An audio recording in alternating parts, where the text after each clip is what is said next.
जिंदगी के भिन्न रंगों को समेट कहानी का आकार देता हूं। कुछ इसलिए ही तो कहानीकार कहलाता हूं।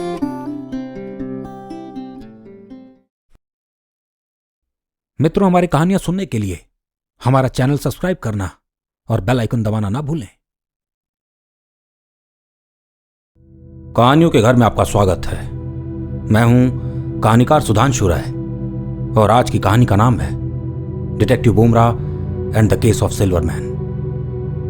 क्या कभी आपने अपने एक ऐसे डरावने सपने को सच होते देखा है जो आपकी आंखों के सामने हूबहू वैसा ही घटित होता दिखता है जैसे आपने गहरी नींद में देखा था? इसका जवाब शायद ही कोई दे पाएगा। सुनसान रास्ते पर डिटेक्टिव बुमराह आनन फानन में एक भारी बैग लिए दौड़ रहे थे। कभी वो मुड़कर पीछे देखते तो कभी आसपास के इलाके को। उनका एक हाथ लहूलुहान था और दूसरे हाथ पर चोट के निशान थे। कंधे से अटका बैग उसको रगड़ सुर्ख लाल कर चुका था। गला पानी को तरस रहा था। जूतों पर तारकुल गिरा था और आंखें सब कुछ धुंधला दिखा रही थी। फिर भी रफ्तार लाजवाब थी। उनकी दौड़ने की गति किसी भी आम व्यक्ति की गति से बेहद तेज थी।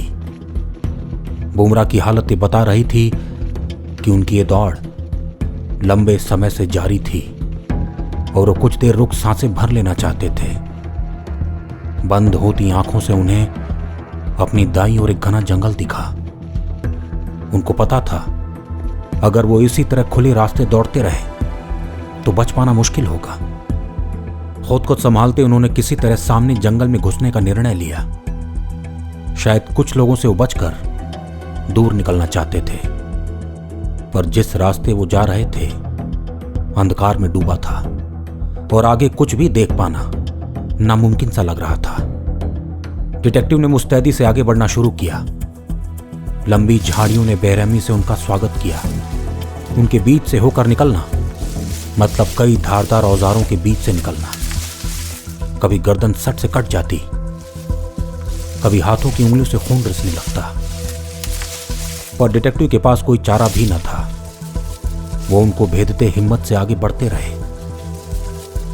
पर अंदर से जंगल बिल्कुल अजीब था। हर ओर दलदल पसरा था जिनसे धुएं जैसा पदार्थ बाहर निकल रहा था। बुमराह को मालूम था अंधेरे में दलदल में फंसने की संभावना ज्यादा है और अगर इसी तरह आगे बढ़ते रहे तो दिक्कत का सामना करना पड़ सकता है। एक विशालकाय पेड़ के पास डिटेक्टिव ठहर गए। बैग को नीचे रख उन्होंने चारों ओर बारीकी से निहारा। सन्नाटे के अतिरिक्त और कुछ नजर ना आया। भारी सांस लिए डिटेक्टिव नीचे बैठ गए। कब थकान ने हावी हो उनको नींद के हवाले कर दिया, उनको पता ही न चला।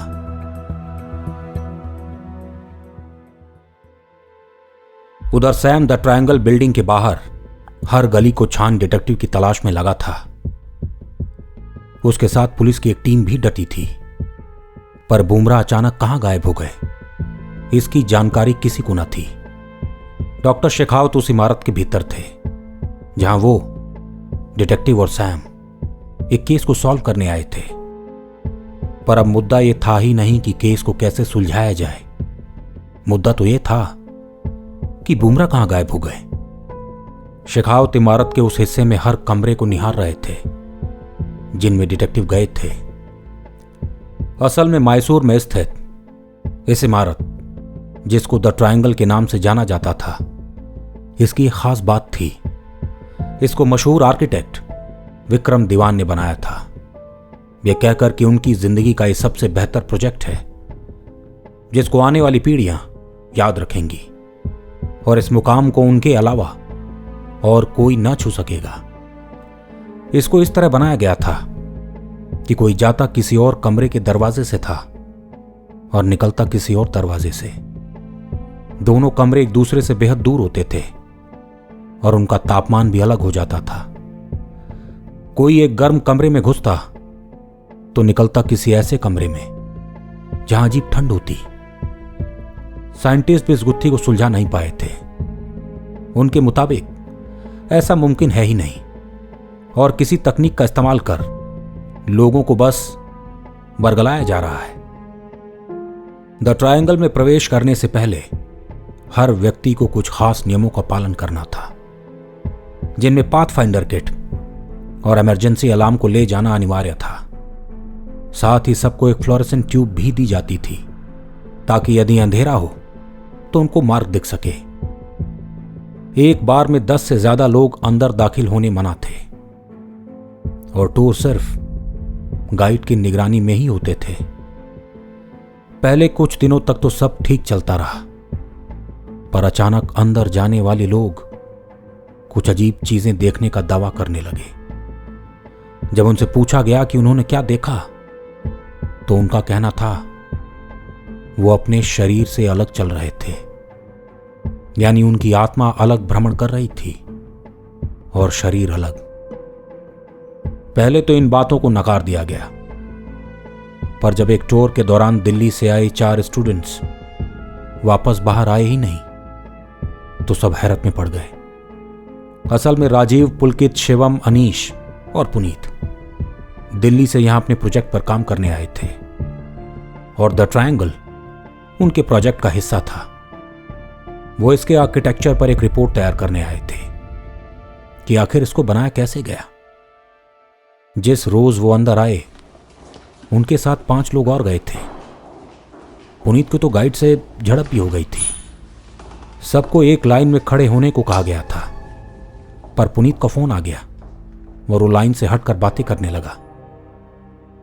हेलो, अरे मेरे पास दिन भर का टाइम नहीं है, फुर्सत से बात करना, चलो आओ। रुस्तम उनका गाइड था और अपने ही अंदाज में उसने अपनी बात कह दी।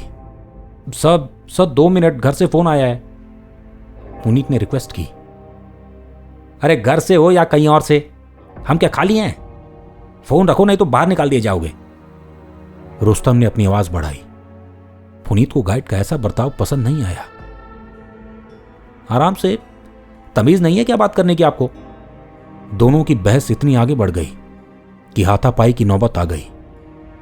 बाकी के लोगों ने किसी तरह उन दोनों को शांत किया। इन 5 छात्रों के अतिरिक्त वहां 5 लोग और आए थे। 2 साइंटिस्ट थे जो यहां का मॉइस्चर स्टडी करने आए थे और बाकी 3 घूमने के लिए। जैसे तैसे उन 10 लोगों का टूर शुरू हुआ। अंदर घुसते ही पूरी की पूरी बिल्डिंग तिरछी हो गई, मानो उसका झुकाव एक तरफ हो गया हो। अंदर से इस बिल्डिंग को दक्षिण दिशा की ओर झुका दिया गया था। यहां के आर्किटेक्ट का कहना है लगभग 60 डिग्री के एंगल से झुका हुआ है और जैसे जैसे हम लोग आगे बढ़ेंगे ये पूरी बिल्डिंग लगभग ऊपर से नीचे हो जाएगी। मतलब समझ लीजिए पूरी उल्टी दिखने लगेगी। गाइड ने सबको जानकारी दी। भाई साहब, इसे कहते हैं कारीगरी। राजीव अपनी डायरी में कुछ लिखने लगा। जैसे जैसे सब आगे बढ़ने लगे बिल्डिंग अब लगभग पूरी उल्टी हो गई। अरे लेकिन इसे बनाया क्यों? क्या सिर्फ कारीगरी के लिए? पुलकित ने प्रश्न किया। नहीं, कहते हैं इसे हर 10 मीटर पर खास एंगल से टेढ़ा किया गया है और कुछ इस तरह के पदार्थ से फ्लोर्स बनाए गए हैं जिनकी वजह से तापमान भी बदलेगा और एक अलग तरह की ऊर्जा भी उत्पन्न होगी। शिवम ने भी नोट्स बनाते हुए अपनी टिप्पणी दे दी। भाई अगर इस प्रोजेक्ट को सही से बना लिया तो मार्क्स तो अच्छे मिलेंगे ही, साथ में वाहवाही भी होगी, पर हमें कुछ रहस्यों से पर्दा तो उठाना ही पड़ेगा ताकि हम ही वो 5 स्टूडेंट्स बने जो दुनिया के सामने कुछ नया लेकर आ पाएंगे इस बिल्डिंग के बारे में। अनीश ऊर्जा से भरा था। अरे तो क्या हमें उसका पता भी लगाना पड़ेगा कि वो आत्मा का अलग चलने वाला मामला सच है या बस ऐसे ही? पुनीत ने पूछा। हाँ बिल्कुल, अरे तभी तो प्रोजेक्ट पे दम आएगा। तो इसके लिए तो हमें गाइड से अलग अपनी खोज करनी पड़ेगी, वरना ये तो वही बोरिंग टूर दिखाएगा और बोलेगा लो हो गया। राजीव ने धीमी आवाज में कहा। अरे तो चिंता किस बात की, धीरे धीरे चलो और आगे से दूसरी दिशा में निकल लेंगे। पुनीत ने अगुवाई करने की ठान ली। सब पहले तो धीरे धीरे चलते रहे और जब वो जगह आई जहां से अनेकों कमरे देखे जा सकते थे तो पांचों किसी और कमरे में दाखिल हो गए। गाइड जब बाकी लोगों के साथ एक कमरे के दरवाजे से दूसरी जगह बाहर निकला तो सिर्फ 5 लोगों को देख परेशान हो गया। अरे बाकी के लोग, अरे वो 5 लड़के कहां हैं? रुस्तम गाइड ने वहां खड़े लोगों से पूछा। अरे वो तो हमारे साथ दरवाजे के अंदर आए ही नहीं थे, एक टूरिस्ट ने जवाब दिया। ऐसा सुनते ही रुस्तम ने वॉकी टॉकी पर सूचना दे दी। सब मेरे साथ सारे लोग नहीं हैं, रिपीट, वो 5 स्टूडेंट्स मेरे साथ नहीं हैं। उसके ऐसा बोलते ही सिक्योरिटी गार्ड्स के बीच हड़कंप मच गया, मानो किसी अनहोनी को वो सब रोकना चाहते थे। हर सिक्योरिटी गार्ड के एक हाथ में ट्यूब थी जो चमक रही थी और दूसरे हाथ में छोटा सा बैग जिसे वो लोग किट बोलते थे। सब के सब एक रस्सी हाथ में लिए दरवाजे से अंदर जाने लगे। खोज शाम तक चली और सिर्फ पुनीत ही उनको मिल पाया। उसकी हालत ऐसी थी मानो उसको बुरी तरह प्रताड़ित किया गया हो। वो बार बार यही कह रहा था, वो मेरी आत्मा को ले लेगा, मेरे दोस्त कभी वापस नहीं आ पाएंगे। उसकी हंसी मेरे कानों में अभी भी गूंज रही है और वो अभी भी मुझे देख सकता है, वो मुझे भी नहीं छोड़ेगा। इस हादसे ने हर किसी को हैरत में डाल दिया। अंदर गए 5 स्टूडेंट्स थे, फिर एक ही क्यों मिला? बाकी के 4 स्टूडेंट्स कहां गए? पुनीत की हालत ऐसे कैसे हो गई? उसके साथ अंदर ऐसा क्या हुआ? कौन है वो जो उसको मारना चाहता है? कई प्रश्न अब द ट्रायंगल का रहस्य बन गए थे। पुलिस ने पूरी कोशिश की, पर जो भी अंदर ज्यादा देर तक रहता वो अपना आपा खो देता। जब पुलिस के कुछ लोगों की हालत भी इस इमारत की वजह से बिगड़ गई तो आर्किटेक्ट विक्रम दीवान पर सवाल उठने लगे। कहीं उसने जानबूझकर कोई षड्यंत्र तो नहीं रचा? विक्रम दीवान को जब कुछ समझ नहीं आया तो उसने फेमस डिटेक्टिव बुमराह से मदद मांगी। आखिर क्या है द ट्रायंगल का रहस्य? क्या हुआ उन 5 स्टूडेंट्स के साथ? क्या पुनीत जो बोल रहा है वो सच है? सुनाऊंगा आगे की कहानी द सिल्वरमैन भाग 2 में। मित्रों, यदि यह कहानी आपको पसंद आई तो इसे लाइक और शेयर जरूर करें। और हां, हमारी कहानियां सुनते रहने के लिए हमारा चैनल सब्सक्राइब करना और बेल आइकन दबाना ना भूलें। आप हमें फेसबुक पर सुधांशु राय ऑफिशियल और इंस्टाग्राम पर कहानीकार सुधांशु राय के नाम से खोज सकते हैं।